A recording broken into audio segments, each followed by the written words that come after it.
A very good morning student, this is Pooja here. Welcome to e-commerce zone.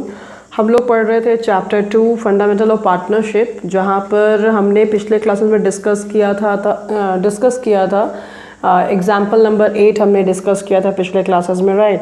तो आज हम लोग जो एग्जाम्पल डिस्कस करेंगे वो 9 करेंगे। मैं फिर से आपको बता दूँ, by the way somebody is new here, e-commerce zone पे आप फर्स्ट टाइम आप आए हैं तो सबसे पहले आप सब्सक्राइब कर लीजिएगा, बेल आइकन को प्रेस कर लीजिएगा for the latest videos and updation, right. क्योंकि हम लोग पर डे कम से कम 4 से 5 वीडियो अपलोड करते हैं। और जो मैं बुक फॉलो कर रही हूँ वो डॉक्टर एस.के. सिंह की बुक फॉलो कर रही हूँ। हिंदी मीडियम स्टूडेंट के लिए स्पेसिफिकली मैं बना रही हूँ।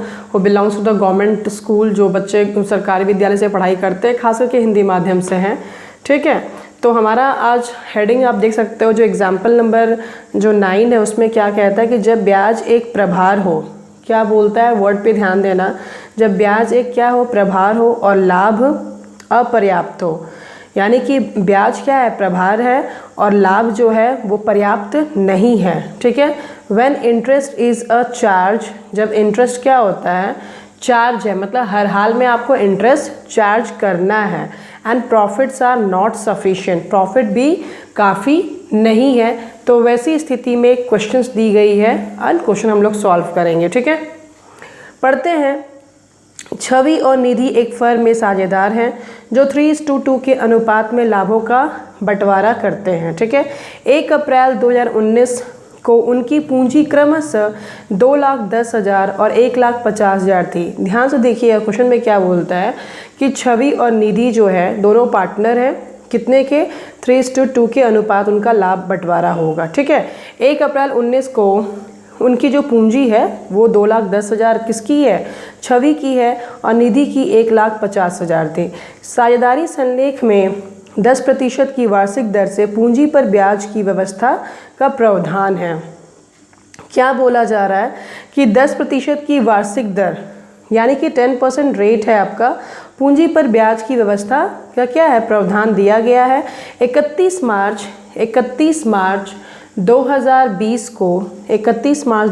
को समाप्त हुए वर्ष का लाभ ब्याज से पूर्व 30,000 है। क्वेश्चन पे ध्यान देना, 31 मार्च 2020 को जो वर्ष समाप्त होता है, यानी कि क्लोजिंग हम करते हैं अकाउंट का, उस समय लाभ जो मतलब जो ब्याज लगता है उससे पहले 30,000 है, ठीक है। तो लाभों का वितरण दिखाइए, लाभों का क्या दिखाइए, वितरण की डिस्ट्रीब्यूशन ऑफ प्रॉफिट दिखाइए। क नंबर कहता है, आपको 2 केसेस दे दिए। यदि साझेदारों में यह समझौता है कि पूंजी पर ब्याज दिया जाएगा, अवश्य दिया जाएगा, चाहे इसके परिणाम स्वरूप फर्म को हानि ही क्यों ना हो। यानी कि यहाँ पे आपको पहला जो क नंबर सवाल है वो बोला जा रहा है कि आपको हर हाल में इंटरेस्ट ऑन कैपिटल क्या करना है, देना है, चाहे लॉस ही क्यों ना हो, ठीक है। दूसरा कहता है, यदि समझौता पत्र ब्याज के लेखांकन व्यवहार के लिए मौन है, यानी कि यहाँ पे क्या है, साइलेंट है क्वेश्चन, यह प्रभार है या नियोजन है।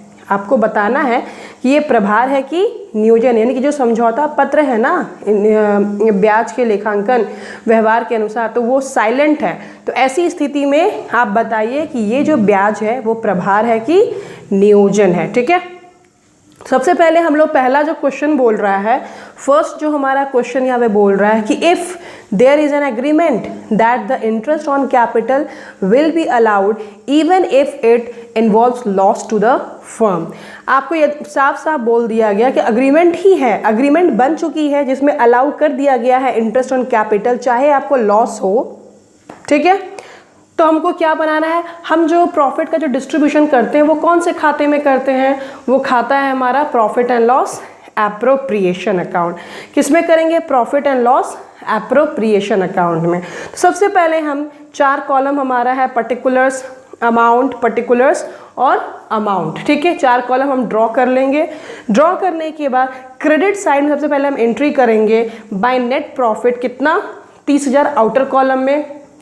30,000 क्यों करेंगे, सिंपल सी बात है, जो यहाँ पे बोला जा रहा है, यहाँ पे जो वर्ड बोला गया है, क्या बोला जा रहा है, देखो 31 मार्च 2020 को समाप्त हुए वर्ष का लाभ ब्याज से पूर्व 30,000 है। तो कौन से ब्याज के पूर्व 30,000 है? इंटरेस्ट ऑन कैपिटल के पूर्व है। तो इंटरेस्ट ऑन कैपिटल तो हम लोग प्रॉफिट एंड लॉस अकाउंट में देते नहीं है। कहाँ पर देते हैं हम लोग? तो पीएल एप्रोप्रिएशन में देते हैं। तो कोई फर्क यहाँ पे पड़ता नहीं है। आराम से हमको क्या करना है, बाय नेट प्रॉफिट 30,000 क्रेडिट में दिखाना होगा। ठीक है, क्लियर हो गई।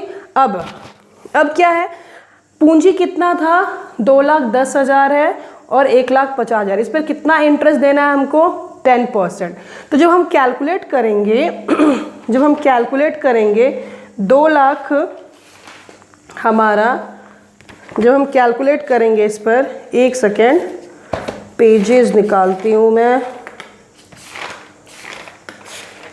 चलो, जब हम लोग कैलकुलेट करेंगे 2,10,000 का 10/100, ठीक है, कितना आ गया मेरा?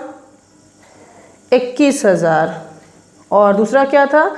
1,50,000 गुना 10/100, तो कितना आ गया मेरा? 15,000, है ना। ये हमने कैलकुलेट किया। एक का 21,000 इंटरेस्ट ऑन कैपिटल आया, दूसरा कितना आया? 15,000 इंटरेस्ट ऑन कैपिटल आया।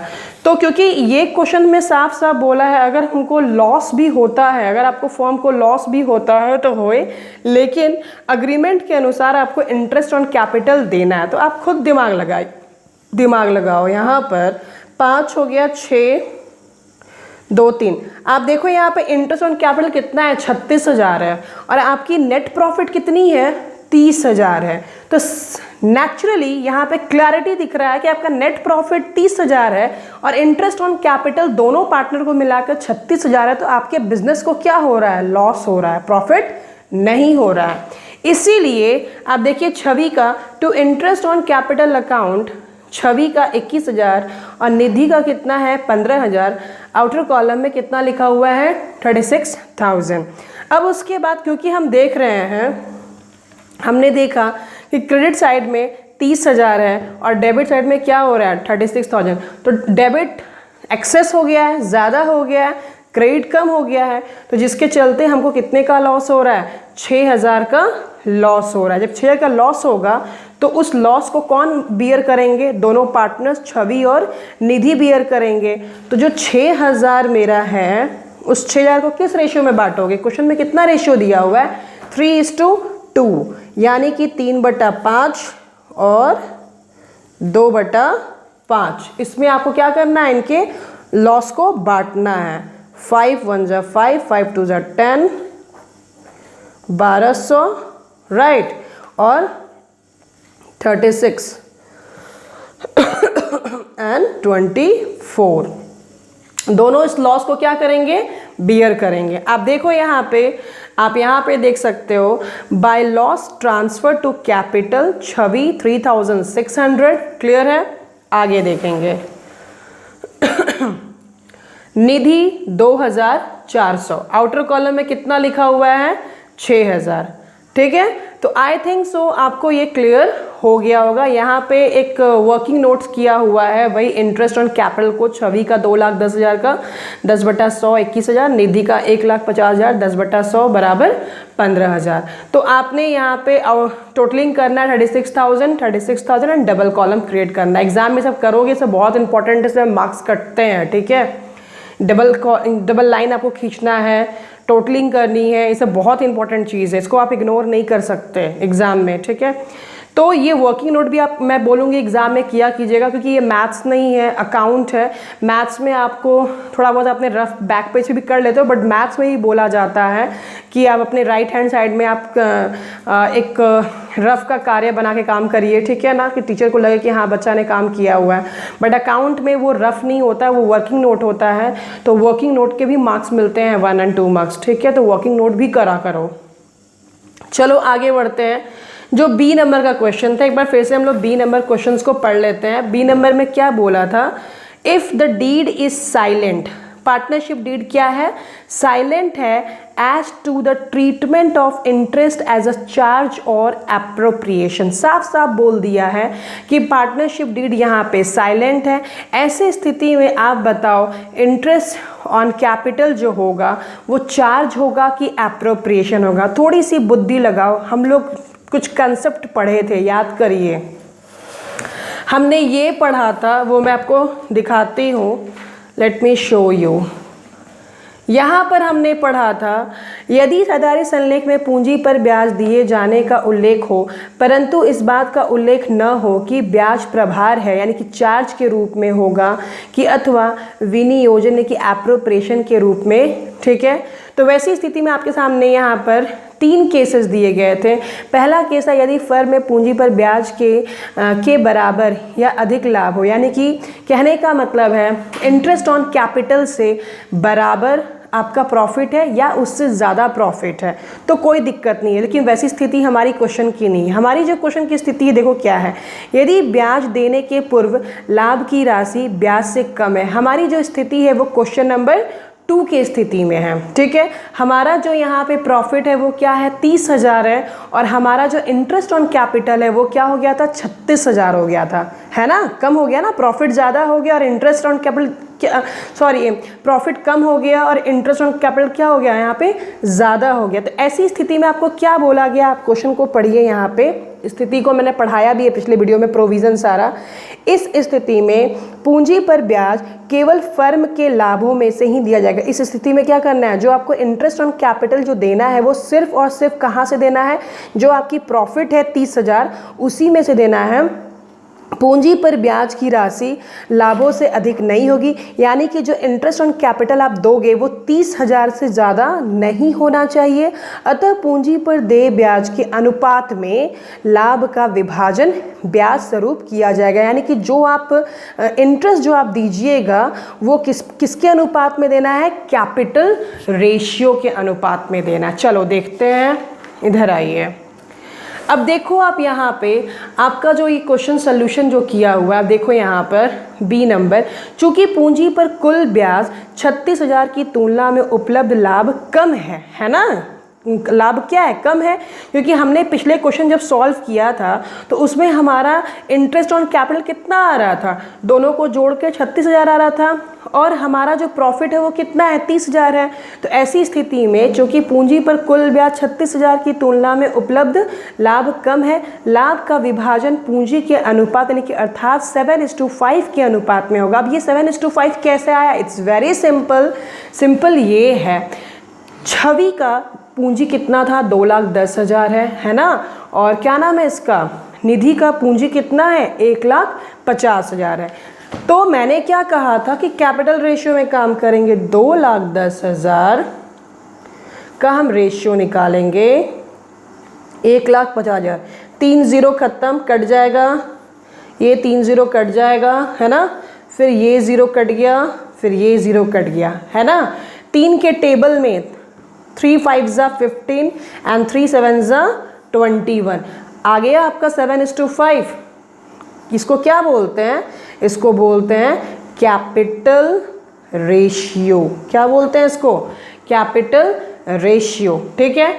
तो बस यही है आपका 7:5 के अनुपात में। यानी कि जो 30,000 है, ये 30,000 को आपने क्या करना है? 7 और 5 को जोड़ेंगे तो कितना होगा? 12, है ना। और फिर ये 30,000 को 5/12 में, समझ में आ रही है बात? ऐसे आपको डिवाइड करना है। यही चीज़ देखो यहाँ पर किया गया है, आप अपने स्क्रीन पे देख सकते हो। टू इंटरेस्ट ऑन कैपिटल छवि 7/12 गुना 30,000, ठीक है। छवि को कितना मिलेगा? 17,500। आप कैलकुलेट कर लीजिएगा, देख लेना सही आएगा। निधि को मिलेगा 5/12 गुना 30,000, 12,500। ये क्वेश्चन बहुत ही इंपॉर्टेंट है, एग्जाम में ये मैक्सिमम ये क्वेश्चन आता है। इसमें बहुत अच्छे से उसको प्रैक्टिस करोगे, मैं तो बोलूँगी इसको इंपॉर्टेंट नोट में अपना रखिएगा। इस क्वेश्चन को खास करके ये एग्जाम में आता है, ठीक है। हर बार आया है, हर साल है, चाहे सीबीएसई हो, मैं I know very well, CBSE हो चाहे बिहार बोर्ड हो, जैक बोर्ड हो, कोई भी स्टेट बोर्ड हो, और टीचर्स का ये फेवरेट क्वेश्चन होता है। I am saying very openly to जज द स्टूडेंट, मतलब बच्चों को जज करने के लिए, उसका कंसेप्ट को जानने के लिए ये फेवरेट क्वेश्चन है टीचर का। अगर ये बच्चा सॉल्व कर रहा है, इसका मतलब बच्चा अंदर डेप्थ तक पढ़ाई किया है, ठीक है। ऊपर ऊपर जो पढ़ाई करेगा उससे ये क्वेश्चन बनेगा ही नहीं, उसको पता ही नहीं होगा, ठीक है। तो ऐसी स्थिति में देखो आप इंटरेस्ट ऑन कैपिटल आपने कैसे दिया, ठीक है, समझ में आई बात। चलिए आगे बढ़ते हैं। आई होप सो आपको क्वेश्चन नंबर 9 आपको क्लियर हो गया होगा। एक क्वेश्चन और देख लेते हैं, क्वेश्चन नंबर 10। चलो क्वेश्चन नंबर 10 क्या कहता है, आप देख सकते हो। पूंजी एवं चालू खाते में अभिलेखन, reporting in capital and recording in capital and current account. Question actually है कि आपको कुछ कंडीशंस यहाँ पे दी जा रही, कुछ सिचुएशन आपको दिया जा रहा है। आप बस बताइए कि ये सिचुएशन को आप कहाँ पे रिकॉर्ड करोगे, कैपिटल अकाउंट में रिकॉर्ड करोगे कि करंट अकाउंट में रिकॉर्ड करोगे, राइट। चलिए क्वेश्चन क्या देखो, यदि एक फर्म ए और बी साझेदारों के दोनों खाते, पूंजी खाते और चालू खाते रखती हैं। ध्यान से देखिएगा, एक फर्म है ए और बी, उसमें पार्टनर है, दोनों खाते, पूंजी खाते, चालू खाते, वो दोनों मेंटेन करते हैं। वहाँ मतलब करंट अकाउंट नहीं बनता और कैपिटल अकाउंट नहीं बनता है। निम्नलिखित का लेखा कहाँ किया जाएगा, ठीक है। If a firm is maintaining both capital account and current account of partners A and B, where will the following be recorded. Number A मतलब commission payable to A. Commission क्या है, पेबल टू ए। तो ये तो आप खुद बुद्धि लगाओ, ए को कमीशन मिलेगा, कौन से खाते में जाएगा, करंट अकाउंट में या कैपिटल अकाउंट में। मैंने वीडियोस पढ़ाए हुए हैं करंट अकाउंट, कैपिटल अकाउंट का। अगर आपको अच्छे से क्लियर नहीं होगा तो प्लीज़ प्लेलिस्ट में चले जाइएगा, ई कॉमर्स जोन का प्लेलिस्ट में चले जाना, चैप्टर 2 अपना देखना, वहाँ पे फंडामेंटल ऑफ पार्टनरशिप फर्म जो है वहाँ आपको मिल जाएगा। आप वहाँ पे प्लीज़ जाके देखोगे, ये नहीं कि बस आज देख लिया तो बैक करके नहीं देखना, पूरा वहाँ कंसेप्ट क्लियर है, ठीक है। ये जो है कमीशन पेबल टू ए, ये हमेशा कहाँ जाएगा, करंट अकाउंट में जाएगा, यदि अकाउंट फिक्स्ड है, ठीक है। यदि आपका कैपिटल जो है वो क्या है, फिक्स्ड है, ठीक है ना। तो कमीशन पेबल टू ए कहाँ जाएगा, करंट अकाउंट में जाएगा, ठीक है। दूसरा, drawings made by B, B के द्वारा क्या किया गया, ड्राइंग्स किया गया, ये भी कहाँ जाएगा, करंट अकाउंट में जाएगा, क्लियर है। Salary payable to A, salary payable to A, salary किसको मिल रही है, ए को मिल रही है, ये कहाँ पर जाएगा, करंट अकाउंट में जाएगा, क्लियर है, ठीक है। अब आगे बढ़ते हैं। Fresh capital introduced by B, एक फ्रेश कैपिटल है, यानी कि बी के द्वारा एक पूंजी में वृद्धि की गई है। तो ऐसी स्थिति में ये कहाँ जाएगा बताओ, या कहाँ पे जाएगा, ये कैपिटल अकाउंट में जाएगा। कहाँ जाएगा, ये कैपिटल अकाउंट में जाएगा, ठीक है। Share of profit earned by A and B, share जो है बिजनेस में मान लो प्रॉफिट हुआ, ए और बी ने दोनों ने अर्न किया, तो ये भी करंट अकाउंट में जाएगा, ठीक है। अब देखो सोल्यूशन में क्या बोला है, जो ये नंबर ए को दे कमीशन है, ए के चालू खाते में जाएगा, ठीक है। आहरण यानी कि ड्राइंग्स मेड बाय बी के चालू खाते में, यदि आहरण अस्थायी है, मैंने कहा ना कि एक परमानेंट होता है ड्राइंग और एक क्या होता है, टेम्प्रोरी। तो परमानेंट जो ड्राइंग होगा वो हमेशा पूंजी को डाउन करता है, यानी कि जो कैपिटल है वहाँ से निकल जाता है हमेशा के लिए। और एक जो टेम्प्रोरी ड्राइंग्स जो होता है वो आपके प्रॉफिट से निकलता है, ठीक है, वो पूंजी को नहीं कुछ करता, ठीक है। तो अगर अस्थायी रहेगा तो क्या होगा, करंट अकाउंट में जाएगा। अगर स्थायी रूप से इसको किया गया है आहरण को, तो वो कहाँ जाएगा, पूंजी खाते में दिखाया जाएगा, ठीक है। Fresh capital introduce by B, मतलब पूंजी लाया गया बी के द्वारा, तो वो कहाँ जाएगा, सैलरी पेबल टू ए को सैलरी मिलेगी, तो वो क्या होगा, चालू खाते में जाएगा। फ्रेश कैपिटल जो आई है वो बी के पूंजी खाते में जाएगा। और share of profits earned by A and B क्या होगा, ए और बी के चालू खाते में जाएगा। तो I hope so question number जो 10 है ये ऑब्जेक्टिव टाइप ऑफ क्वेश्चन में आता है और ये भी एग्जाम में आता है, तो ऐसे क्वेश्चंस भी आप करिएगा, थ्योरेटिकल टाइप ऑफ क्वेश्चंस हैं। तो नेक्स्ट वीडियो में हम लोग डिस्कस करेंगे क्वेश्चन नंबर, जो हमारा इलस्ट्रेशन आपके वीडियो पे दिख भी रहा होगा, स्क्रीन पे दिख भी रहा होगा, क्वेश्चन नंबर जो है 11 एंड 12 करेंगे, ठीक है। सो अगर वीडियो अच्छी लगती है तो प्लीज़ लाइक कीजिएगा एंड शेयर कीजिएगा। Thank you so much and God bless you all.